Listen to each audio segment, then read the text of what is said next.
Hello guys, അപ്പോൾ നോമ്പൊക്കെയല്ലേ, നമുക്കൊരു refreshment drink ഉണ്ടാക്കിയാലോ. കണ്ണൂർ കോക്ടെയിൽ എന്ന് കേട്ടിട്ടുണ്ടോ? അപ്പോൾ ഏകദേശം അതേപോലൊക്കെയാണ് നമ്മൾ ഉണ്ടാക്കാൻ ഉദ്ദേശിച്ചത്. പക്ഷേ നമ്മുടെ കയ്യിലുള്ള സാധനങ്ങൾ വെച്ചിട്ട് നമുക്കൊരു കണ്ണൂർ കോക്ടെയിൽ ഉണ്ടാക്കാം. ആദ്യം തന്നെ ക്യാരറ്റ് വേവിച്ചെടുത്തിട്ടുണ്ട്, പിന്നെ പപ്പായ ഇട്ട് കൊടുത്തിട്ടുണ്ട്, പിന്നെ നമ്മൾ കാഷ്യൂ കുറച്ച് വെള്ളത്തിലിട്ട് കുതിർത്തിയിട്ട് അതും എടുത്തിട്ടുണ്ട്. ഇനി ഇതൊക്കെ കൂടിയിട്ട് നന്നായിട്ടൊന്ന് ബ്ലെൻഡ് ചെയ്തെടുക്കാം.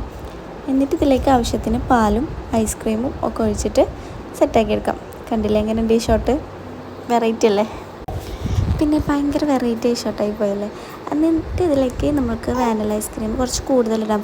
പപ്പായ വല്ലാതെ പഴുത്തിട്ടില്ല, അതുകൊണ്ട് നമുക്ക് ഐസ്ക്രീം കുറച്ച് കൂടുതലിട്ടിട്ട് ബാക്കി നല്ല കട്ടപ്പാലും യൂസ് ചെയ്തിട്ട് നന്നായിട്ട് അടിച്ചെടുക്കാം. അങ്ങനെ നമ്മുടെ കണ്ണൂർ കോക്ടെയിൽ ഇവിടെ റെഡി ആയിട്ടുണ്ട്. ഇതിലേക്ക് എല്ലാവരും അനാറും പിന്നെ കിസ്മിസൊക്കെ ഇടുന്നുണ്ട്, പക്ഷെ നമ്മൾ കുറച്ച് ക്യാഷ് മാത്രമേ ഇടുന്നുള്ളൂ.